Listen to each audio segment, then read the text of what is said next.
நான் 50 லட்சம் வந்துட்டேன் சார், 50 லட்சத்துலேருந்து என்னால் 1 கோடிக்கு போக முடியுமா? இந்த கேள்வி ஒரு சந்தேக டோனில் கேட்கப்படுற ஒரு கேள்வி. இந்த கேள்வியை கேட்கும்போது என் மைண்டில் என்ன தோணும் தெரியுமா? இவர் ஏன் இப்படி கேட்குறாரு? இவர் நிச்சயமாக போவாரே, போக முடியுமே, இவர் இந்த கேள்வியை கேட்கவே கூடாது அப்படிங்கிறது தான் என்னுடைய மைண்டில் ஓடக்கூடிய விஷயமா இருக்கும். பல தருணங்களில் உடனடியாக உங்களால் நிச்சயமாக முடியும்னு நான் பதில் கூட எழுதுவேன். உங்களுக்கு இந்த மாதிரி டவுட்ஸ் இருந்ததுனாக்கா இந்த வீடியோவில் இருக்கிற லிங்கை கிளிக் பண்ணி ஆஸ்க் மைல்ஸ்டோன்ஸ் டு வெல்த் எனிதிங்ல எங்கிட்ட நீங்கள் என்ன கேள்வியாக இருந்தாலும் கேட்கலாம்.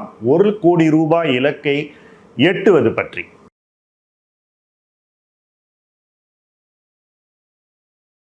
So we'll have to have truly trustable people. அவங்க சொல்றது நம்ம வந்து கண்டிப்பா இப்போ இந்த நம்ம சொசைட்டியில் வந்து அட்வைசர்ஸை பற்றியெல்லாம் நிறைய ரொம்ப தவறான பிம்பங்கள்லாம் நிறையவே இருக்குது. பட் லைஃப்பில் நமக்கு அட்வைசர்ஸ் இன்வெஸ்ட்மெண்ட்டில் செய்யக்கூடிய நன்மை விலை மதிப்பிட முடியாததுன்றது தான் முக்கியமான விஷயம். இதில் நீங்கள் பணம் கொடுத்து ஒருத்தட்ட அட்வைஸ் எடுத்துக்கிறீங்களா அல்லது அவரோட ஒரு உறவை வளர்த்து கொண்டு எடுத்துக்கிறீங்களாங்கிறதெல்லாம் வந்து அது உங்கள் இஷ்டம். பணம் கொடுத்து கிடச்சா வச்சுக்கங்க, உங்களுக்கு யாரோ ஃப்ரீயாக எல்லாம் உங்களுக்கு அப்படியே உங்களை பற்றியே நினைக்கக்கூடிய நபர்கள் உங்கள் லைஃப்பில் கிடைச்சா லக்கி. இப்போ நான்லாம் 2 வகையிலையும் நான் வந்து இயங்கியிருக்கேன், எனக்கு 2ம் தெரியும். இன்னும் 3வது ஒரு வகை நானே அந்த அட்வைஸராகவும் இருந்திருக்கேன். சில பேருக்கு வந்து எந்த விதமான எதிர்பார்ப்பும் இல்லாமல் நான் அட்வைஸ் பண்ணியிருக்கேன், சில பேருக்கு தொழில் முறையாக நான் அட்வைஸ் பண்ணியிருக்கேன். பட் இந்த மாதிரி அட்வைஸ் வந்து எவ்வளவு முக்கியம், எவ்வளவு விலை மதிப்பற்றது அப்படிங்கிறத யோசிக்கக்கூடிய இடத்துல ஒரு இன்வெஸ்டர் இருக்கணும். எல்லா இன்வெஸ்டரும் இருக்கணும். நீங்கள் எவ்வளோ சக்ஸஸ்ஃபுல் இன்வெஸ்டராக இருந்தாலும் உங்களுக்கு இந்த மனநிலை அவசியம். நீங்களே சக்சீட் ஆனாலும் சரி, இல்லை நீங்கள் இன்னொருத்தரோட சேர்ந்து சக்ஸஸ் தேடினாலும் சரி, ஒரு அட்வைசர் மூலமாக, அப்போவும் இந்த மனநிலை வரணும். சார் இப்போ கம்பேரிசன் பிட்வீன் செஸ்ஸுக்கும் கார்ட்ஸுக்கும் பார்த்தீங்கன்னா, chess is a totally a skill game. Cards வந்து லக் இன்வால்வ், நிறைய லக் இன்வால்வ். ஸோ அப்போ வந்து இன்வெஸ்டிங் ஸ்டாக் மார்க்கெட் எந்த அளவுக்கு லக் இருக்குது, எந்த பர்சன்டேஜ் அட்ரிபியூட் பண்ணுவீங்க லக்குக்கு? லக்குக்கு நிறையவே அட்ரிபியூட் பண்ணுங்க. நம்ம ஸ்கில்லுனால நடக்கிற விஷயம் இல்லை இது. இப்போ உதாரணத்துக்கு இந்த பாகிஸ்தான் ஸ்கிர்மிஷ் வரதுக்கு முன்னாடி டிஃபென்ஸ் ஸ்டாக் இருந்த டாக் ஹவுஸ், ஓகே, ஒரே ஒரு சின்ன சம்பவம், ரைட், அதன் மூலமாக உங்களுக்கு வந்து ஒரு சில வாரங்களில் நீங்கள் வந்து ஒரு பெரிய ப்ராஃபிட்டை பண்ணுறதுக்கு வாய்ப்பு கிடைச்சிது, இல்லது இழந்த லாஸ் எல்லாம் மறுபடியும் மீட்பதற்கு வாய்ப்பு கிடைச்சிது. என்னை பொறுத்தபடி இது ஸ்கில்னால் வந்தது இல்லைங்க, லக்குனால நடக்கிறது அது. அதே போல் ஒரு ரயில்வே ஆக்சிடென்ட் மூலமாக ஒரு செட் ஆஃப் ஸ்டாக்ஸ், இந்த கவச் பண்ணக்கூடிய கம்பெனிஸ், அதெல்லாம் ஸ்கில் இல்லைங்க, ஏதோ எங்கேயோ நடந்த அசம்பாவிதம் வந்து இன்னொருத்தருக்கு வந்து ஒரு பொருளாதார வாய்ப்பை ஏற்படுத்தி கொடுக்குது, ரைட். இந்த மாதிரி நிறைய விஷயங்கள் நடக்கும். யாரோ 2 பேர் நடத்தக்கூடிய போர்னால ஒரு பர்டிகுலர் உணவு வகைக்கு ஷார்ட்டேஜ் வரலாம். அது மாதிரி நிறைய விஷயங்கள் நடக்கும். ஸோ இதெல்லாம் ப்ரெடிக்டே பண்ண முடியாது, லக்கு தான் இருக்கு. லக்கு தான், நிறைய விஷயங்கள் லக்கு தான். இது அட்ரிபியூட் பண்ண முடியுமா சார்? அதாவது 30% லக்கு, 70% ஸ்கில், அந்த மாதிரி ஏதாவது? இல்லை, ஒரு சில விஷயங்கள் நீங்கள் தெளிவாக எதிர்பார்த்து நீங்கள் எதிர்பார்த்த மாதிரியே எல்லாம் நடக்கிறதுங்கிறது ஸ்கில். ஆனால் நம்ம வந்து ஒரு ஸ்டாக்கை வாங்கி வச்சுட்டு கவர்மெண்ட் பாலிசி ஒன்று திடீர்னு வந்து அந்த பாலிசினால நம்ம வச்சுக்கிற ஸ்டாக் திடீர்னு பயங்கரமாக ஒரு வளர்ச்சியை காண்றதுங்கிறது லக்கு. சொல்ல முடியாது. நம்ம அந்த கவர்மெண்ட் பாலிசியை எதிர்பார்க்கவே இல்லை, நம்ம இந்த கம்பெனி நல்ல கம்பெனி, சீப்பாக இருக்குன்னு வாங்கி வச்சுருக்கோம். ஏதோ ஒரு காரணத்துக்காக அரசு வந்து ஒரு முடிவு எடுக்குது. அப்போ அந்த முடிவுனால வந்து அந்த கம்பெனி பயங்கரமாக பெனிஃபிட் ஆகுதுங்கிறது என்னை பொறுத்த வரைக்கும் ஸ்கில் இல்லை, லக்கு 90% கேசஸில். ஸோ இந்த பர்சன்டேஜ் அட்ரிபியூஷன் வந்து research, position sizing, holding behaviour, அதுலெல்லாம் எப்படி பண்ண, எந்த பர்சன்டேஜ் இஸ் மோர் அதாவது ரிசர்ச்க்கு எவ்வளோ இம்பார்ட்டன்ஸு, ஹோல்டிங்க்கு பிஹேவியருக்கு எவ்வளோ importance, sizing, portfolio positioning, sizing. நிறைய பேர் ரிசர்ச்சில் அப்சஸ் பண்ணுவாங்க. ஓகே, பட் ரிசர்ச்சை மீறி பிஹேவியரும் பொசிஷன் சைஸிங்கும் ஹோல்டிங் பீரியடும் அதிக ரிசல்ட்டை கொடுக்கும். ரிசர்ச்னால உங்களுக்கு கன்விக்ஷன் கொடுக்கும், அவ்வளோதான். நல்ல கம்பெனின்னு உங்களுக்கு நம்பிக்கையை கொடுக்கும். ஆனால் அந்த நம்பிக்கை போராதுங்கிற, அந்த நம்பிக்கையை நீங்கள் வந்து ஒரு அடுத்த கட்டத்துக்கு கொண்டு போனாலும் அதற்கான ஒரு பிஹேவியரை நீங்கள் கொண்டு வந்தாலும் அப்போ தான் உங்களால் அதுலேருந்து வேண்டியதை எடுக்க முடியும். So it's everything is equally இம்பார்ட்டன்ட்றீங்க, எல்லாமே ஈக்குவலி இம்பார்ட்டன்ட். ஓகே. ஸோ சில பேர், சில இன்வெஸ்டர்ஸ், நானே கூட சார், நான் ரொம்ப ரிஜிடாக இருப்பேன். எனக்கு இந்த மாதிரி தான் பிரின்சிபல்ஸ் இருக்கணும் இன்வெஸ்டிங்க்கு, நான் டெட் இருக்க கம்பெனியை வாங்க மாட்டேன், இந்த மாதிரி மேனேஜ்மெண்ட் இருக்க கம்பெனியை வாங்க மாட்டேன் அப்படின்னு சொல்லிட்டு. ஸோ ஆனால் ஒரு ப்ராசஸ் செட் பண்ணியிருக்கோம். ரொம்ப ரிஜிடாக இருந்தாலும் it works against me sometimes. So எந்த அளவுக்கு ரிஜிடாக இருக்கணும், எந்த அளவுக்கு ஃப்ளெக்சிபிளாக இருக்கணும் ஒரு இன்வெஸ்ட்மெண்ட் அப்ரோச்? என்னை பொறுத்த வரைக்கும் சில டோன்ட்ஸ்னு இருக்கு. அந்த டோன்ட்ஸை நம்ம வந்து எல்லா நேரத்துலையும் கடைப்பிடிக்கும். கார்ப்பரேட் கவர்னன்ஸ் நல்லா இல்லாத ஒரு கம்பெனியை தெரிஞ்சே போய் வாங்கி அதில் பல மடங்கு நிறைய பேரால் பணம் பண்ண முடியுது. ஆனால் அதை செய்யக்கூடாதுன்னு ஒரு டோன்ட்ஸ் இருந்தால் அவங்க பணம் பண்ணும்போது வேடிக்கை பார்க்கறதுக்கு நமக்கு தைரியம் இருக்கணும். சில விஷயங்கள் செய்யக்கூடாதுன்னு நமக்கு மனசுக்கு தோணுச்சுன்னா அதை செய்யவே கூடாது. மற்றவங்க அதை செஞ்சு சக்சீட் ஆகிறாங்கன்றதை நம்மளை பாதர் பண்ணக்கூடாது. நம்ம மற்றவங்களை காப்பி அடித்து அதே விஷயத்த பண்ணக்கூடாது. ஸோ அந்த தெளிவுங்கிறது ஒரு இன்வெஸ்டருக்கு ரொம்ப ரொம்ப முக்கியம். செய்யக்கூடாது.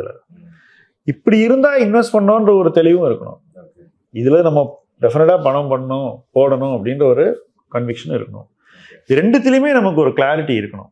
இந்த கிளாரிட்டி நம்ம என்றைக்குமே இழக்கக்கூடாது. அப்போ நம்ம வந்து நம்முடைய மைண்டுக்கு ஏற்ற மாதிரியும், நம்முடைய பர்சனாலிட்டிக்கு ஏற்ற மாதிரியும், நம்முடைய தேவைக்கு ஏற்ற மாதிரியும் தொடர்ந்து இன்வெஸ்ட் பண்ணிகிட்டே இருப்போம். மற்றவங்க பண்ணுற இன்வெஸ்ட்மெண்ட் நம்மளை பாதிக்காது. இல்லை சார், நான் என்ன கேட்குறேன், நான் எனக்குன்னு ஒரு ரூல்ஸ் வச்சுருக்கேன். அந்த ரூல்ஸை சில சமயம் வந்து மாற்றினது நல்லதாக தெரியுது, அதாவது எனக்கே தெரியுது. பட் ஆனால் எனக்கு அந்த ரூல் செட் பண்ணிட்டோமே அப்படின்னு சொல்லிட்டு நான் அதை மாற்றிக்க வேண்டாமேன்னு சொல்லிட்டு நான் ரொம்ப ரிஜிட்டாக இருக்கேன். ஒரு உதாரணம் சொல்லுங்கள். இதை உதாரணத்துக்கு வந்து ஒரு ஐடிசி வாங்கினேன்னு வச்சுக்கோங்க. நான் ஒரு 200 வாங்குறேன். ஒரு 500 வந்து I know it is costly. But நான் வந்து ஒரு காம்பவுண்டர் மாதிரி நினச்சி ஒரு 10 வருஷத்துக்கு இருக்கட்டும்னு நினச்சி விட்டுருக்கேன். ஆனால் I know next 2-3 years will under perform. So but I am not able to sell at that point. எனக்கு வந்து செல்லிங்க்கு வந்து ரொம்ப ஸ்டபானாக இருக்கேன். I am not able to sell at that point. எங்கே இது பாதிக்கும்னா, அந்த 500 ரூபாய் நீங்கள் விற்றுருந்தீங்கன்னாக்கா அந்த கேபிட்டல் எடுத்து நீங்கள் வேறு ஏதோ ஒன்று வாங்கி இன்னும் வளர்ந்துருக்கலான்றது. When you are first generation, என்னை பொறுத்த வரைக்கும் அந்த டெசிஷன் எடுக்கணும்னு நான் நினைக்கிறேன்.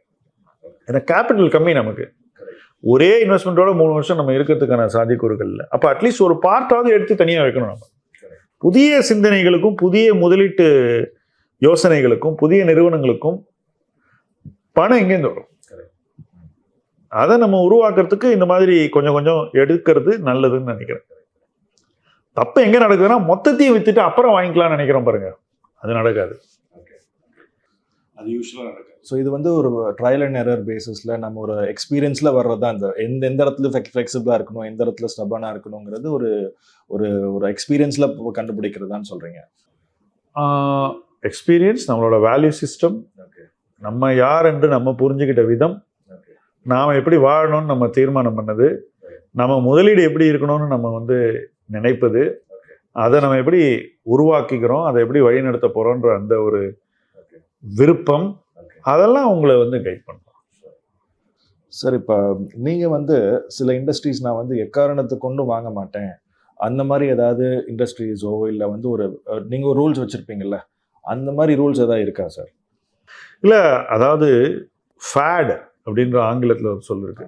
அதாவது ஒரு ஃபேஷன், ஃப்ளேவர் ஆஃப் த சீசன்னு சொல்லுவோம் நம்ம. அந்த மாதிரி விஷயங்களை தவிர்க்கணுங்கிறது தான் என்னுடைய பேசிக் திங்கிங்கை ஒழிய, இதை நான் தொடவே கூடாது அப்படின்னு பெரிய ஒரு பயஸை வந்து நான் உருவாக்கி விரும்பலை. உதாரணத்துக்கு 2000 நான் ஐடி கம்பெனிஸே வாங்கலை. அந்த பூமில் நான் வாங்கினதே கிடையாது. 2008 நான் ஒரு இன்ஃப்ரா கம்பெனியும் வாங்கினதில்லை. ஆனால் 2012, 13, 14 அப்புறம் நிறைய நான் ஐடி கம்பெனிஸை வாங்கி விற்றேன், நிறைய சம்பாதிக்க முடிஞ்சுது. அதே போல் 2017, 18 அப்புறம் இன்ஃப்ரா கம்பெனிஸ் 10 வருஷம் கழிச்சு என்னால் வாங்க முடிஞ்சுது. Answers my previous question. இந்த ரிஜிடிட்டி, ஃப்ளெக்சிபிலிட்டி வந்து எனக்கு சில இதெல்லாம் மைண்ட் பிளாக் இருக்குது. அதாவது ஏர்லைன்ஸ்னால் வாங்கக்கூடாது, ஏன்னா ஏர்லைன்ஸ் இஸ் வெரி எக்ஸ்பென்சிவ், அதாவது காஸ்ட் சைட் ரொம்ப அதிகமாக இருக்குது, ஒரு பயஸ் இருக்குது. அது நானே உண்டாக்கிக்கிட்டேன். ஏன்னா வந்து நிறைய பேர் ஏர்லைன்ஸை பற்றி பேசுகிறத கேட்டிருக்கேன். ஸோ அந்த மாதிரி ஃப்ளெக்சிபிலிட்டி வந்து அட் சம் பாயிண்ட் எக்ஸ்பீரியன்ஸில் வந்துரும்னு சொல்கிறீங்க நீங்கள். ஏன்னா பிகாஸ் அது it is difficult but inevitable. ஏன்னாக்கா நம்ம மைண்டு வந்து நாம் தப்பாக செஞ்ச விஷயங்களை நமக்கு சுட்டி காட்டும்போது அதை ஏற்றுக்கக்கூடிய ஒரு பக்கம் ஏதோ ஒரு ஏஜ்லேயாவது நமக்கு வரணும். அது வரும்போது நம்ம ஏற்றுக்கோம். இல்லை அன்னைக்கு அது நம்ம நினச்சது சரிதான், நான் இன்னைக்கு வேறன்றதை நம்ம ரெண்டு பக்கமும், அதாவது ஒன்று வாங்கக்கூடாதுன்னு சொன்னதை வாங்கிறதும், விற்கக்கூடாதுன்னு சொன்னதை விற்கிறதும், ரெண்டுமே நடக்கும். ஸோ ரெண்டு பக்கமும் நம்ம மைண்டு வந்து மாறத்தான் செய்யும். அது வந்து சூழ்நிலை சார்ந்தும் காலத்தோட தேவை சார்ந்தும் நம்ம செஞ்சுக்கணும். ஆனால் அதை வந்து செய்யும்போது ரொம்ப கேர்ஃபுல்லாக இருக்கணும், தப்பு நடக்கக்கூடாது அதை செய்யும்போது. சார், இப்போ நீங்கள் சொல்லியிருக்கீங்க don't predict but be prepared for all situations இந்த மார்க்கெட்னு. அப்படிங்கிற போது இப்போ நீங்கள் வந்து ஒரு கோவிட் அடுத்த 3 இயர்ஸில் வரும்னு ஒரு ப்ரிப்ரேஷன் வந்து வராது, 99% வராது. பட் அந்த 1%க்காக will you prepare or will you not prepare for such conditions? இந்த கேள்வி ரொம்ப கஷ்டம். ஏன்னா கோவிட் அப்படிங்கிறது வந்து பிஎஃப்சி ஒரு ஃபினான்ஷியல் கிரைசிஸ்னு வச்சுக்கோங்க, இல்லை வந்து ஏதாவது ஒன்று வச்சுக்கோங்க, வாட் எவர். இல்லை, மென்டலி எப்போவுமே நமக்கு இந்த மாதிரி ஒரு சூழ்நிலை வரும்ன்றதுக்கு நம்ம தயாராக தான் இருக்கணும். அதுதான் இன்வெஸ்டருடைய பொறுப்பு. கோவிட் கொஞ்சம் ரொம்ப அசாதாரணம், பட் இனிமேல் அந்த மாதிரி அசாதாரணங்கள் நம்ம லைஃப்பில் நடக்க வாய்ப்பு இருக்குன்னு தான் நினைக்கிறேன். That's how we are going. So அப்படிங்கிற போது எப்படி ப்ரிப்பேர்ட்னஸ் எப்படி இருக்கணும் சார்? இந்த மாதிரி ஒரு கேஸ், ஒரு இன்சிடென்ட் வரலாம் அப்படிங்கிற போது how should be prepared? See, you must be ready to stay invested for long periods. அவ்வளோதான். உங்களுக்கு அடுத்த ஒரு வருஷத்தில் தேவையான பணத்தை நீங்கள் வந்து மார்க்கெட்டில் வச்சுருக்கக்கூடாது. அப்போ அந்த மாதிரி ஒரு சூழ்நிலை வந்தால் நீங்கள் அதை எடுத்துடணும். மற்றபடி எனக்கு தேவையில்லாத பணத்தை நம்ம நீடிக்க வைக்கலாம், ஒன்றும் பிரச்சனை இல்லை. எனக்கு 5 இயர்ஸ் கழிச்சு வேணுங்கிற பணத்தை இந்த கிரைசிஸ்லாம் கடந்து அது ஒரு பெட்டர் பிளேஸ்க்கே போயிடும். ஸோ அப்போ 2028 எதுவும் வர்றதுக்கு இப்போ நம்ம ப்ரிப்பேர் பண்ண முடியாது. we'll just have to stay for a longer period. You have to stay longer. Staying invested is the core solution. Yes. So investing வந்து முக்கால்வாசி கேம் ஆஃப் ரிக்ரெட்ஸ் மாதிரி தான் இருக்குது. நம்ம ஒரு நல்ல ஒரு பொசிஷனில் நம்ம லேட் அவுட்னு வச்சுக்கோங்களேன், நல்லா சக்ஸஸ்ஃபுல்லாக ஆகிடுச்சு இந்த இன்வெஸ்ட்மெண்ட். ஆனால் கூட வி திங்க் போதுமான அளவுக்கு வாங்கலை, இன்னும் கொஞ்சம் வாங்கியிருக்கலாம். ஸோ எல்லா டைமும் ஒரு ரிக்ரெட் தான் மெஞ்சுது. அது நல்லா பண்ணாலும் ரிக்ரெட் இருக்குது, நல்லா பண்ணாட்டியும் ரிக்ரெட் இருக்குது. இட்ஸ் ரிக்ரெட்ஸ் தான் அதிகமாக இருக்குது. ஸோ எப்படி சார் இந்த எமோஷனல் பேலன்ஸ் கொண்டு வர்றது இன்வெஸ்டிங் தான்? இல்லை, இது ரிக்ரெட்டுங்கிற எமோஷனில் நம்ம மூழ்கிட்டோம்னாக்கா அடுத்து என்ன பண்ணலான்ற ஒரு யோசனை நமக்கு வராது. கடந்த காலத்திலேயே நம்ம வாழ்ந்துட்டுருக்கோம். ஸோ ரிக்ரெட்டுங்கிறது வந்து ஒரு இன்வெஸ்டருடைய லைஃப்பில் ஒரு பாசிங் க்ளோட தான் இருக்கணும். You have to leave regret behind. சரி, போச்சு இல்லை, அடுத்து என்ன பண்ணுவோம் அப்படின்னு. நான் ஒரு கம்பெனியை வந்து சீக்கிரம் விற்றுட்டேன், அது அதுக்கப்புறம் பல மடங்கு மேலே போச்சு. நான் யோசித்தேன், ஏன் இதே மாதிரி ஏன் இன்னொரு நல்ல கம்பெனி நம்ம யோசிக்கக்கூடாது? இந்த ட்ரெண்டு மாதிரியே என்ன ட்ரெண்ட் இருக்குது அப்படின்னு ஒரு 4 ட்ரெண்ட் வந்து அதில் ஒரு ட்ரெண்டை பிடிச்சி வாங்கணும். அந்த கம்பெனியில் நம்ம ஒரு நல்ல ரிட்டர்ன், பிரமாதமான ரிட்டர்னை பார்க்கும்போது அந்த ரிக்ரெட் வந்து நமக்கு குறைஞ்சிடும்.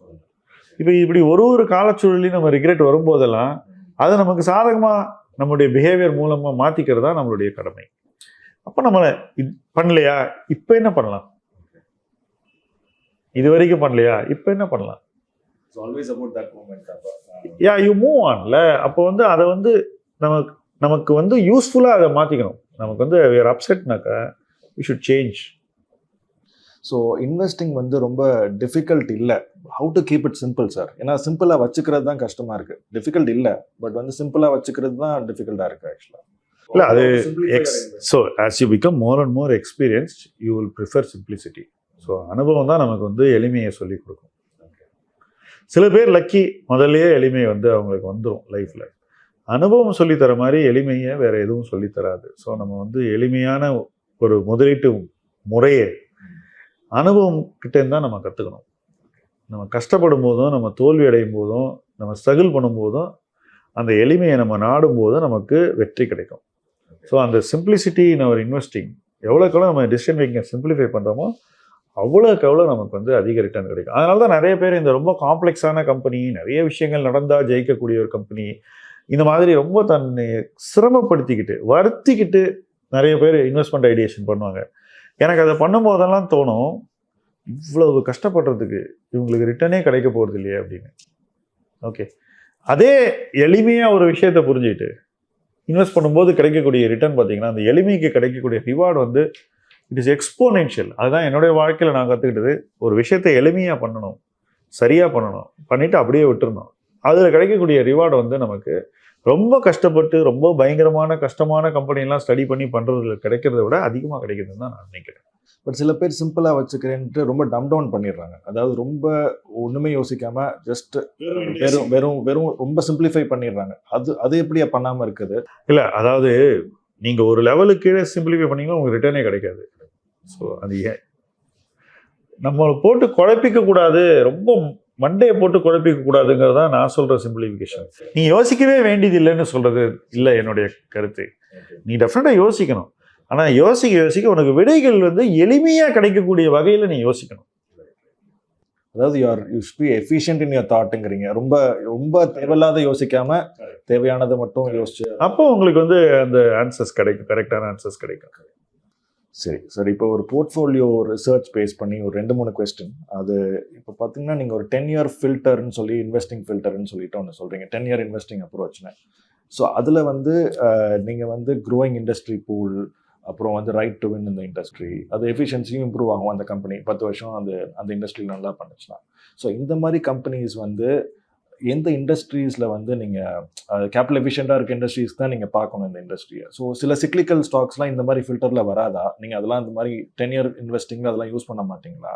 இல்லை what industries to you choose for 10-year investing?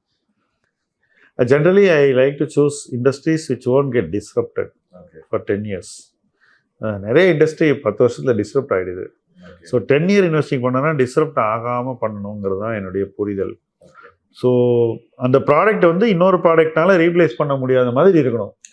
அந்த மாதிரி இண்டஸ்ட்ரியில் நம்ம வந்து 10 year பண்ணலாம். அந்த மாதிரி நிறைய வாய்ப்புகள் இந்தியாவில் தொடர்ந்து சிக்லிக்கலாக இருந்தாலும் பரவாயில்ல, சிக்லிக்கலாக இருந்தாலும் பரவாயில்ல. உதாரணத்துக்கு பேங்கிங் சிக்லிக்கல் தானே, but the best banks R given phenomenal return over 25-30 years. Lending, NBFC like Bajaj Finance is cyclical, but அதுலேயும் ரிட்டர்ன் வந்திருக்குல்ல. 8,000 ரூபா போயிட்டு 2,000 ரூபா வந்துட்டு திருப்பி 8,000 ரூபா வருதுல்ல. ஸோ சிக்லிக்கல் கம்பெனியே வாங்கக்கூடாதுங்கிறது என்னுடைய ஒப்பீனியன் இல்லை. ஆனால் அதில் தரமான கம்பெனியை நீங்கள் வாங்கணுங்கிறது தான் என்னோட opinion. All businesses will follow cycles. Right. சிக்லிக்கல்னா அதாவது which is influenced by commoditized industry, very wild swings வரக்கூடியது. அதில் கூட நீங்கள் வந்து நல்ல கம்பெனிஸை வாங்கி பணம் பண்ண முடியுமே, 10 yearsக்கு வச்சுக்க முடியும். அதாவது முடியும். அதாவது ஒரு சிக்லிக்கல் இண்டஸ்ட்ரியில் ரொம்ப கேபிட்டல் எஃபிஷியன்ட் பிஸ்னஸஸ் இருக்கும், சில பிஸ்னஸஸ். அதை மட்டும் வாங்கணும். So they will do well when the market and the industry is not doing well also. No, they will survive when the industry is not doing well. You will buy them and you will hold them till the industry is doing very well. Even when the industry is doing very well, you will think whether I can hold them for one more cycle. So when they come down again, you may even buy more. So 2-3 cycles you will wait. The company may go from 500 crore to 10,000 crore valuation. Then you make 20x. Right. That's right. Sure. So, but there is no non இந்த செக்டர்ஸ்லாம் 10 yearக்கு வராதுன்னு இல்லை, எல்லா செக்டரும் பார்க்கலாம். Just that has to be. But அதுக்கான hold பண்ணுறதுக்கான temperament patience ஒரு மனுஷனுக்கு வரணும்ல. You have to have that. அது வந்துன்னா then you are okay. Retail investors வந்து இன்டைரக்டாக வந்து என்ன சொல்கிறாங்கன்னா செகண்ட் அக்கௌண்ட் இன்ஃபர்மேஷன், அதாவது நியூஸில் இல்லை வந்து ஒரு இன்ஃப்ளூயன்சர்ஸோ இல்லை யூடியூப் சேனல்ஸ்லேருந்து தான் நிறைய இன்ஃபர்மேஷன் எடுக்கிறாங்க. they are not reading the company's annual reports or results or something. So வந்து இந்த ஃபர்ஸ்ட் ஹேண்ட் இன்ஃபர்மேஷன் வந்து ஏன் மக்கள் ரொம்ப தேட மாட்டேங்க? எல்லாரும் they are getting ஒப்பீனியன்ஸை தான் அவங்க வேல்யூ பண்ணுறாங்களே ஒழிய டைரக்ட் இன்ஃபர்மேஷனுக்கு ஏன் போக மாட்டேங்கிறாங்க? Because that is what the company says. Company சொல்கிறத விட அவங்களுக்கு இன்னொருத்தர் சொல்கிறது தானே அவங்க டேரெக்டாக அவங்க ஈஸியாக போய். இல்லை, அது ஏன்னு எனக்கு புரியல. என்னை பொறுத்த மட்டும் நான் கம்பெனி சொல்கிற விஷயத்தை தான் பார்ப்பேன். அதுலேருந்து என்னுடைய இன்ஃப்ளூயன்ஸை ட்ராப் பண்ணுறது தான் என்னுடைய வழிமுறை. செகண்டரி சோர்ஸஸ் சொல்கிறது வந்து இவங்க சொல்கிறாங்கன்ற ஒரு அப்ரிசியேஷனுக்காக எடுத்துக்கலாம் ஒழிய அதை வந்து ஓகே அவங்க எப்படி சொல்கிறாங்க அப்படின்ற ஒரு அண்டர்ஸ்டாண்டிங் நம்ம டெவலப் பண்ணுறதுக்கு நம்ம பாராட்டி இப்படி சொல்கிறாங்களே இது நல்ல விஷயமான்றது நமக்கு நாமே புரிய வச்சுக்கிட்டு அது நல்ல விஷயம்னா அதை ஏற்றுக்கிறதுங்கிறது ஒரு வகை. பட் பிளைண்டாக கம்பெனி சொல்கிறத ஏற்றுக்கவும் கூடாது, மற்றவங்க சொல்கிறத ஏற்றுக்கக்கூடாது. சரி, கம்பெனி சொல்கிறத ரிலே பண்ணுறது always safer provided it's a reliable company. இப்போ சில கம்பெனிஸ் ரிலேபிள் இல்லை, அப்போ அந்த கம்பெனி ரிலேபிளாக இல்லையான்னு தெரிஞ்சுக்கிறதுக்கு செகண்டரி சோர்ஸஸ் உபயோகமாக இருக்கும். ஏன்னா கம்பெனி வந்து நெகட்டிவ் சைடே சொல்ல மாட்டாங்க. I mean 90% of the company they don't want to guide கொடுக்கறது இல்லை. ஸோ நம்ம வந்து first hand information is always better இல்லை. ஏன்னா நம்ம செகண்ட் ஹேண்ட் இன்ஃபர்மேஷன் வந்து they will have their own bias attach to it. அதனால ஐ தாட் சரி ஃபர்ஸ்ட் ஹேண்ட் இன்ஃபர்மேஷன். ஆனால் ரீட்டைல் இன்வெஸ்டர்ஸ் வந்து 99% they only bank on sort of other sources. I mean, I know a lot of people do original research also, but still எல்லாரும் அதான் போகிறாங்க. அதான் கேட்டேன். Portfolio sizing பற்றி ஒரு கொஸ்டின் சார். இப்போ நான் ஒரு பர்சனல் போர்ட்ஃபோலியோ ரன் பண்ணுறேன்னா எனக்கு வந்து 10% லிமிட்ஸ்லாம் இல்லை மியூச்சுவல் ஃபண்டுக்கு இருக்க மாதிரி. நான் வந்து ஒரு ஸ்டாக்ல 15% 20% கூட வாங்கலாம். ஸோ என் நெட்ஒர்த்துக்கு பார்த்தீங்கன்னா அந்த 15% position is not a big, அதாவது 15% of the portfolio, equity portfolio. ஆனால் நெட்ஒர்த் பார்த்தீங்கன்னா இட் ஸ்டில் பி 1% 2% தான். ஸோ அந்த மாதிரி ஒரு வியூ எடுத்தேன்னா நல்ல ஸ்டாக்ல, it's not any stock but good stock at good valuation, நான் ஒரு ஸ்டாக்ல வந்து sizing I can go up to 20% 15-20% கூட போகலாமா? சரி, சின்ன வயசுல இதெல்லாம் பண்ணலாம். ஒன்று, இந்த நெட்ஒர்த்து நீங்கள் சொல்லும்போது உங்கள் வீடையும் சேர்த்து எல்லாத்தையும் சேர்த்து சொல்கிறீங்களா? பிஸ்னஸ் எல்லாமே பிஸ்னஸ் எல்லாத்தையும் சேர்த்து சொல்கிறீங்க. அவ்வளவு மொத்தத்தையும் சேர்த்துட்டு நீங்கள் ஒரு விஷயத்தில் 20% போகிறீங்கன்னாக்கா? இல்லை நெட்ஒர்த்தில் வந்து 1-2% தான் இருக்கும். ஓகே, போர்ட்ஃபோலியோவில் 20%. ஓகே, நீங்கள் ரிவர்ஸில் சொல்கிறீங்க, சாரி. என்னை பொறுத்த வரைக்கும் ஹை கன்விக்ஷன் இருந்து உங்களுக்கு நிச்சயமாக இது நல்லா பண்ணணும்னு தோணுச்சுன்னா தாராளமாக செய்யலாம். நான் என்னோட ஃபைனான்ஷியல் போர்ட்ஃபோலியோ தான் என்னுடைய நெட்ஒர்த் அப்படின்னு இருந்த ஒரு காலகட்டத்தில். ஏன்னா நான் வந்து மற்ற விஷயங்கள் அதெல்லாம் என் கணக்கிலே எடுத்துக்கல. அது எந்த இல்லை நான் நினச்சிக்கிட்டு இயங்கின ஒரு காலகட்டத்தில் ஃபைனான்ஷியல் போர்ட்ஃபோலியோ தான் நெட்ஒர்த்துன்னு இருக்கும்போது நான் 20% எல்லாம் சர்வசாதாரணமாக வாங்கியிருக்கேன். கம்பெனிஸில் 10% சர்வசாதாரணமாக வாங்கியிருக்கேன். இன்னைக்கு அது நடக்குதான்னா இன்னைக்கும் என்னுடைய போர்ட்ஃபோலியோவில் அது நடக்குது. ஒரு உதாரணத்துக்கு நான் சொல்கிறேன். இப்போ நான் நேஷனல் ஸ்டாக் எக்ஸ்சேஞ்ச் வாங்கின போது இருந்த மதிப்பு இன்னைக்கு அது 10 மடங்கு மேலே வந்திருக்கு. கரெக்டாக? ஸோ இந்த 10 மடங்கு 6 வருஷம் வந்ததுக்கப்புறம் கூட நான் அதை விற்கலை. ரைட்? அப்போ நான் விற்காம இன்னைக்கு வச்சுருக்கேன்னா அது என்னுடைய போர்ட்ஃபோலியோவில் அதனுடைய பொசிஷன் ஹையாக தான் இருக்கும். ஸோ அந்த மாதிரி எனக்கு இன்றைக்கும் நடந்துக்கிட்டு தான் இருக்குது. பட் 20% வராது, but it's still high cost. இப்போ not at actual value but at cost 20% when you're buying it. So அதுவும் நான் வந்து பல தருணங்களில் செஞ்சுருக்கேன். ஹை கன்விக்ஷன் வரும்போது 20% வாங்குறதுங்கிறது சர்வசாதாரணம். பட் அதெல்லாம் செய்யணும்னா நமக்கு ஒரு ஃபைனான்ஷியல் பேஸ் ஃபார்ம் ஆன பிறகு தான் நம்மளால் செய்ய முடியுங்கிறத நீங்கள் புரிஞ்சுக்கணும். ஏன் கேட்குறேன்னா சார், ஏன்னா ஃபினான்ஷியல் போர்ட்ஃபோலியோ மட்டும் பார்த்தோன்னா it is risky, definitely risky. But from an overall picture நம்ம பிஸ்னஸில் இவ்வளோ 60% இருக்குது, கேபிட்டல் இருக்குது. இதில் நம்ம அந்த சேர்த்து பார்த்தோம்னா it is hardly 1%. So it doesn't move the needle. அதாவது ஃபைனலாக வந்து இந்த ஒரு இன்வெஸ்ட்மெண்ட் ஓவரால் வெல்த்லையா? பட் அது வந்து என்னை பொறுத்த மட்டும் ஓவரால் வெல்த்லேயும் ஒரு ரீசனபிள் பர்சன்டேஜ் இருந்தால் தான் உங்கள் investments will move your needle. நீங்கள் சொன்ன வார்த்தை தான் correct. It has to move your needle. இல்லை நீங்கள் வெல்த் கிரியேஷன்னா நீங்கள் எப்படி மூவ் பண்ண போகிறீங்க? இப்போ ராகேஷ் ஜுன்ஜுன்வாலா போய் ப்ரைவேட்டாக ஸ்டார் ஹெல்த்தில் போய் ஒரு பெரிய இன்வெஸ்ட்மெண்ட் வாங்குறாரு. அதுக்கப்புறம் அது வளர்ந்து அதே போல் மெட்ரோ ஷூஸ் 2 இன்வெஸ்ட்மெண்ட் நான் உங்களுக்கு நல்ல உதாரணமாக சொல்கிறேன். ஏன்னா என்னை பொறுத்த மட்டும் ஒரு ஷார்ட் ஸ்பேன் ஆஃப் லைஃப்பில் கிட்டத்தட்ட நமக்கு நிறைய விஷயங்களை இந்தியாவில் செஞ்சு காட்டினது அவர் தாங்க. So star health and metro shoes 2 company அதில் வந்து பெரிய ஸ்டேக் வாங்குறாரு. அதுக்கப்புறம் இன்னொரு கம்பெனி போட சமீபத்தில் அவர் இறந்த பிறகு லிஸ்டான ஒரு கம்பெனி, கொஞ்சம் பணம் போட்டுட்டு தான் ஸ்டார்ட் அப் அது இப்போ லிஸ்ட் ஆகிடுச்சு அந்த கம்பெனி. எனக்கு பேர் டக்குன்னு ஞாபகம் இல்லை. இந்த மாதிரி ப்ரைவேட் கம்பெனிஸ் இதிலெல்லாம் அவர் வந்து அவரோட வெல்த்தில் போட்ட பணம் வந்து ரொம்ப கம்மி. ஆனால் லிஸ்ட் ஆகும்போது எக்ஸிட் பாயிண்டில் அது வந்து ரொம்ப நல்லா வருது. பர்சன்டேஜ் ஆஃப் வெல்த்தாக அவர் மறைந்த பிறகு கூட ரொம்ப பிரமாதமாக வருது. ஸோ அந்த மாதிரி சின்ன பொசிஷன் இன் யுவர் போர்ட்ஃபோலியோ கூட பெருசாக வளர்ந்து வரலாம். You have to give it time. நீங்கள் பெரிய பொசிஷனை போட்டு இதே பண்ணீங்கன்னாக்கா ரொம்ப பெருசாக. அதுதான் என்ன ப்ராப்ளம் என்னன்னா சார், பிஸ்னஸில் வந்து கன்ஸ்டபிள் இருக்கிறதுனால என்ன பண்ணாலும் ஈக்விட்டியில் எவ்வளோ சேவிங்ஸ் நம்ம உள்ளே கொண்டு வந்தாலும் it's still a very trivial part of the portfolio, entire portfolio. So என்னுடைய லைஃப்பில் வந்து இதுக்கு ஆன்சர் என்ன அப்படின்னு கேட்டிங்கன்னாக்கா, சில நேரங்களில் நமக்கு தேவையில்லாத சில சொத்துக்கள் இருக்கும். அந்த சொத்துக்கள்லேருந்து பணத்தை எடுத்து போர்ட்ஃபோலியோவில் போடுறதா எனக்கு சரியான வழியாகப்பட்டது. ஸோ அப்போ உங்கள் அசட் அலோகேஷனை கரெக்ட் பண்ணணும்.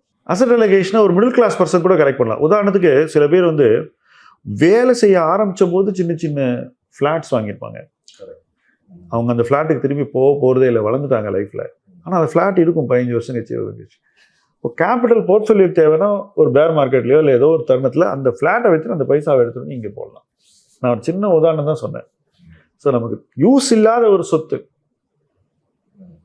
அந்த கேபிட்டல் எடுத்து ஃபுல் ப்ரொடக்டிவிட்டி கொண்டு வருதுங்கிறது ஒரு வழி. பட் அதை ரொம்ப பொறுப்பாக செய்யணும், ரொம்ப ரொம்ப ரொம்ப கேர்ஃபுல்லாக பண்ணணும், இழப்பு வரக்கூடாது. ஸோ ஒரு இன்வெஸ்டர்னா ஃபினான்ஷியல் அசெட்ஸ் வந்து எவ்வளோ பார்ட் ஆஃப் த போர்ட்ஃபோலியோ இருக்கணும் sir? Compared to business, compared to other assets, financial assets எல்லாமே சேர்த்து ஒரு பேஸ்கெட்டாக பார்த்தோம்னா ஏன்னா யூஎஸ்லாம் it is quite a high number, இந்தியாவில் வந்து it is still around single digit percentages. No. Financial asset in a portfolio should be 40% at least. It should go to 60 as you grow older. அப்போ தான் உங்களுக்கு அப்புறம் அந்த assets வந்து ஈஸியாக ஒருத்தருக்கு கையாள முடியும். Sure. Because it's more passive, and people want to have more active investments. Yeah. So, like business or like. Correct. இப்போ நீங்கள் பிஸ்னஸ் பண்ணுற அளவு உங்கள் பசங்க பண்ணுவாங்களாங்கிறதெல்லாம் தெரியாதுல்ல. ஸோ ஏதோ ஒரு ஸ்டேஜில் வந்து உங்களுக்கு அந்த தேவை வரும்போது நீங்கள் அதை மாற்ற வேண்டிய அவசியம் தான், மாற்றிக்கணும். ஸோ இப்போ next question sir. Next question வந்து ஒரு சேயிங் இருக்குல்ல மார்க்கெட்டில், யாரும் நீங்கள் எனக்கு அட்வைஸ் பண்ணிங்கன்னா சொல்லுவீங்க, இந்த ப்ரைஸில் வாங்காத பட் ஹோல்ட் பண்ணுறதுனா பண்ணிக்க அப்படின்னு. ஆமாம். அது என்ன சார், ஹோல்டுக்கும் பைக்கும் நம்ம கிட்டத்தட்ட அதே தானே பண்ணுறோம். நீங்கள் ஹோல்ட் பண்ணாலும் வாங்குறதும் ஒன்று. அதான் அதாவது பைங்கிறது கம்பெல்லிங் வேல்யூவேஷன், செல்லுங்கிறது கம்பெல்லிங் வேல்யூவேஷன். இது ரெண்டுத்துக்கு நடுவில் இருக்கிறது தான் hold. Neither compelling to buy nor compelling to sell. எந்த பக்கம் நகரத்துக்குன்னு பார்த்து எது சாதகமாக இருக்கோ அதை நீங்கள் செய்யலாம். கீழே வந்தால் நீங்கள் வந்து பை அப்படின்னு கம்பெல்லிங்காக ஃபீல் பண்ணி பை பண்ணலாம், மேலே போச்சுன்னா செல்லுன்னு கம்பெல்லிங்காக ஃபீல் பண்ணி செல் பண்ணலாம். Okay okay. ஸோ அப்போ ரெண்டுத்துக்கும் வந்து டிஃப்ரென்ஸ் வந்து அந்த அன்சர்டனான ஒரு வேல்யூவேஷன் இருந்தால் அது ஹோல்டுன்னு ஆயிரும் அது. So okay. ஸோ அப்போ வந்து ஒருத்தர் சொல்லியிருக்காரு இந்த மாதிரி when you close your eyes you basically holdingனா you're basically buying at that point. ஏன்னா நீங்கள் you have a decision to sell but you are holding. So basically நீங்கள் வந்து அதை வாங்குறதா அர்த்தம் கிட்டத்தட்ட. நீங்கள் அப்படிங்கிற போது நீங்கள் அதை விற்க வேண்டிய கட்டாயம் வந்து மார்க்கெட் எப்படி போகும்னு தெரியாது. ஸோ அட்லீஸ்ட் ஒரு ட்ரிப்பிங் அது பண்ண வேண்டி இருக்குமா? when you're not sure you won't be able to buy at that valuation, we are not ready to buy at that valuation, அப்போ you will have to trim at that point, right? Sometimes when valuation becomes very high and you feel that the distant future is being discounted in the present, you can sell. அதாவது 100 PE இருக்குன்னா 20% தான் earnings growth இருக்குன்னாக்கா அப்போ டெஃபினட்டாக விற்கணும். 100 PE இருந்து 80% earnings growth இருந்து அதுக்கப்புறம் அது இன்னும் கொஞ்சம் கீழே வந்தால் வாங்கிறதுக்கு உங்களுக்கு கன்விக்ஷன் வந்து அந்த மாதிரி கம்பெனிஸே கிடையாது ஆக்சுவலாக. ஆனால் நான் இன்னைக்கு பார்க்குறதுனா 100 PE 20% ஏர்னிங்ஸ் க்ரோத், அந்த 20% நெகட்டிவ் ஆகிடுதுன்னு வச்சுப்போம், அல்லது குறைஞ்சிருது, தட் இஸ் 15 ஆகிடுது, 12 ஆகிடுது. அப்போ அது விழும். அதுக்கு முன்னாடி நீங்கள் விற்கிறது பெட்டர். சார் இப்போ செல்லிங் அட்வைஸை பொறுத்த வரைக்கும் ஒரு சிக்னிக்கல் பிஸ்னஸ்க்கும் ஒரு ஸ்டேபிள் கன்சிஸ்டன்ட் பிஸ்னஸ்க்கும் என்ன difference? when do you have to sell? Cyclical business, when it becomes extremely overvalued and market assumes that the good cycle will last much longer, must be sold. வேறு வழியே கிடையாது. நான் ஒரு சைக்கிளையும் பார்த்துட்டேன். பி ரேஷியோ ரொம்ப கம்மியாக தெரியும். உதாரணத்துக்கு ஸ்டீல் சைக்கிள் பீக்கில் சிங்கிள் டிஜிட் பிக்கு வந்துடும். ஆனால் மார்க்கெட்டுக்கு தெரியும் அந்த பி அந்த இபிஎஸ் நிற்காதுன்னு. அதனால் அந்த சிங்கிள் டிஜிட் பியில் கூட விற்றுட்டு போனோம். ஸோ எப்போ வந்து அந்த வேல்யூவேஷன் அந்த மாதிரி போகுதோ அப்போ வந்து நம்ம வந்து சீப்னு சொல்லக்கூடாது. இப்போ சில கம்பெனிஸ் ஒரே ஒரு ப்ராடக்டில் 2 ப்ராடக்டில் ப்ராஃபிட் பயங்கரமாக பண்ணுற கம்பெனிஸ் நிறைய இண்டஸ்ட்ரீஸில் இருக்கும். அந்த ப்ராடக்ட் பீக்கில் இருக்கும்போது பயங்கர இபிஎஸ் நெட் ப்ராஃபிட் காட்டுவாங்க. ஆனால் பி ரேஷியோ பார்த்தா கம்மியாக இருக்கும். இதை வந்து சீப்புன்னு சொல்லி வாங்கிட்டு அந்த ப்ராடக்ட்லேருந்து ப்ராஃபிட் வர்றது நின்று போச்சுன்னு வச்சுக்கோங்களேன், அப்போ வந்து திடீர்னு பி ரேஷியோ ஏறிடும் மார்க்கெட். அதனால தான் அந்த லோ பி இருக்கும்போதே விற்று வெளியே போகிறாங்கன்றது தான் என் பாயிண்ட். ஸோ அப்போ இந்த ஸ்டேபிள் கன்சிஸ்டன்ட் பிஸ்னஸஸை வந்து unless it is extremely over valued, நீங்கள் சொல்கிற மாதிரி டிஸ்கவுண்ட்ஸ் டிஸ்டன்ட் ஃபியூச்சர் நான் அதை தவிர நீங்கள் ஹோல்ட் பண்ணுறது better. Just holding it and because stable consistent your getting revenues unless it's extremely over valued, அதாவது ரொம்ப ஒரு அன்ரீசனபிளி ஓவர் வேல்யூடுங்கிற போது மட்டும்தான் செல் பண்ணணும், இல்லாட்டி அதை காம்பவுண்ட் பண்ண. ஆமாம், அதுதான் இதில் கஷ்டமான விஷயம். எஸ், அதுதான் வந்து ஒருத்தர் அனுபவம் கூட கற்றுக்கிற விஷயம். ஓகே, எனக்கு ரொம்ப டிஃபிகல்ட். ஏன்னா செல் பண்ணாட்டும் ரிக்ரெட் வருது, வச்சுக்கணும்னு நினைக்கிறேன், but I'm not able to sell also. So that is an ஆம்பிகுவிட்டி தான். இல்லை, நான் வந்து லாஸ்ட் ஒரு 16 இயர்ஸில் கற்றுக்கிட்ட விஷயம் முக்கியமானது என்னன்னாக்கா இந்த 10 இயர் இன்வெஸ்டிங் தான். அதுதான் ரொம்ப முக்கியமானது. அது இன்னும் நிறைய கற்றுக்க வேண்டியிருக்கு. அதுதான் ஃப்யூச்சர். ஏன்னா நம்ம நிறைய டெசிஷன்ஸ் எடுக்கிறதுங்கிறத குறைச்சிக்கிறது நல்லது. குறைவான டெசிஷன்ஸ்லேயே நம்ம வந்து ஒரு நல்ல நிறைவான வாழ்க்கையை வாழ முடியும் ஒரு இன்வெஸ்டராக. ஸோ மற்றவங்களுக்கும் நம்ம பண்ணும்போது கூட குறைவான டெசிஷன்ஸ் அவங்க இன்வெஸ்ட்மெண்ட்டில் பண்ணி அதிக ட்ரேடிங் பண்ணாமல் ரொம்ப டேக்ஸபிள் இன்கம்லாம் க்ரியேட் பண்ணாமல் ஸ்டேபிளான ஒரு இன்வெஸ்ட்மெண்ட் எக்ஸ்பீரியன்ஸ் எப்படி கொடுக்குறதுங்கிறது தான் என்னுடைய நோக்கமாக இருக்குது தொடர்ந்து. ஸோ அந்த நோக்கம் நிறைவேறணும்னா நம்மளை நாம் நிறைய பக்குவப்படுத்திக்கணும். As a individual investor or as a professional investor நம்மளை வந்து நம்ம ரிஃபைன் பண்ணிக்கிட்டே இருந்தால் தான் நம்ம வந்து அதை வந்து சஸ்டெயினபிளாக செய்ய முடியும். ஸோ அஃப்கோர்ஸ் நம்ம வந்து வயசான இன்வெஸ்டர்ஸ் இப்போ பஃபெட்லாம் பயங்கரமாக ஏஜ் கூடினதுக்கப்புறம் நிறைய விற்று லிக்விடிட்டி ரைஸ் பண்ணி ஃபாஸ்ட்டாக வாங்கி என்ட்ரி எக்ஸிட் பண்ணி நிறைய விஷயங்கள் அவங்க செய்கிறாங்க. பட் என்னை பொறுத்த வரைக்கும் குறைவான விஷயங்கள் செய்யறது நமக்கு பெட்டர்னு தோணுது. அப்போ அந்த லெவலுக்கு நம்ம போய் அதை பண்ணணும்னா அப்போ நம்ம அந்த லெவலுக்கு வளர்ந்தப்புறம் மேபி அதுக்கு தேவை இருந்தால் பார்க்கலாம். அவர் செய்கிறான்னு சொல்லிட்டு நம்ம அப்படியே செய்ய நினைக்கிறதெல்லாம் வந்து எனக்கு நியாயமாக படலை. ஏன்னா அவர் அந்த ஒரு 70 வருஷம் எக்ஸ்பீரியன்ஸை வச்சுக்கிட்டு கடந்த 10 வருஷமா 15 வருஷமா இப்படி பண்ணிட்டு இருக்காரு. எனக்கு 70 வருஷம் எக்ஸ்பீரியன்ஸ் இல்லை, அது பாதி தான் இருக்குது எக்ஸ்பீரியன்ஸ். ஸோ நான் வந்து அவரை மாதிரி நான் பண்ண முடியும் அப்படின்னு அவரோட உதாரணத்துக்கு எல்லாத்துக்கும் சொல்லக்கூடாது, தப்பு அது. நம்ம வந்து நமக்கு எது சரின்றதை வந்து புரிஞ்சுக்கிட்டு அதுக்கேற்ற மாதிரி தான் நம்ம வந்து நம்முடைய முடிவுகளையும் நம்முடைய ப்ராசஸையும் நம்முடைய இன்வெஸ்ட்மெண்ட் டெசிஷன்ஸையும் நம்முடைய இன்வெஸ்ட்மெண்ட் ஹொரைசன் எவ்வளோ நாளைக்கு வச்சுக்கிறோங்கிறதையும் தீர்மானிக்கணும். லாங்கர் த பெட்டருங்கிறது தான் என்னுடைய இன்றைய நிலைப்பாடு. நீங்கள் சொல்கிற இந்த 10-year இன்வெஸ்டிங் ஃபிலாசபி இருக்கு இல்லையா sir, lesser number of decisions, taking more stable decisions, அந்த மாதிரி வந்து இந்த ஆக்டிவ் இன்வெஸ்டர்ஸ், அதாவது இந்த ப்ரொஃபஷனல் இன்வெஸ்டர்ஸ், அவங்க அது பண்ணுற மாதிரி தெரியல. அந்த மாதிரி ப்ராடக்ட்ஸ் இருக்கா மார்க்கெட்டில்? இருக்கும். ஓகே, இருக்கும். ஓகே, அதாவது எல்லா விதமான ப்ராடக்ட்ஸும் இருக்குது மார்க்கெட்டில். பட் என்னை பொறுத்த வரைக்கும் ஒரு இன்வெஸ்டர் இன்னொரு ப்ரொஃபஷனல்கிட்ட கொண்டு போய் பணத்தை கொடுத்தாக்கா அவன் தேட வேண்டியது பீஸ் ஆஃப் மைண்ட். என் பணத்தை வந்து இவன் சரியாக கையாள்கிறான், என் பணத்தை வந்து இவன் தேவையில்லாத எந்த வகையிலையும் இன்வெஸ்ட் பண்ணுறதில்லை, ரொம்ப சேஃபாக கரெக்டான இடத்துல தான் இவன் எப்பவும் இன்வெஸ்ட் பண்ணுறான், குறுகிய கால தேவைகளுக்காக அனாவசியமாக ட்ரேடிங் பண்ணுறதோ ரிஸ்க் எடுக்கிறதோ என் சார்பாக செய்வதில்லை என்று எந்த இன்வெஸ்டர் விரும்புகிறானோ அந்த இன்வெஸ்டருக்கு ஒரு நிம்மதியான முதலீட்டு அனுபவம் கிடைக்கும். ஸோ இதை நிறைய ஹை ரிஸ்கில் கொண்டு போய் அப்புறம் அதை ஆக்டிவாக பண்ணி சேர்ன் பண்ணி இதெல்லாம் வந்து நிறைய பேர் பண்ணியிருக்காங்க. சமீபத்தில் கூட சில ஃபண்ட்ஸ் எல்லாம் ரொம்ப பிரமாதமாக பண்ணியிருக்காங்க. அவங்களுடைய வெற்றியை நான் வந்து எந்த வகையிலையும் குறைச்சி மதிப்பிடலை. பட் என்னை பொறுத்த வரைக்கும் அது வந்து முக்கால்வாசி இன்வெஸ்டர்ஸுக்கு பொருந்தாது.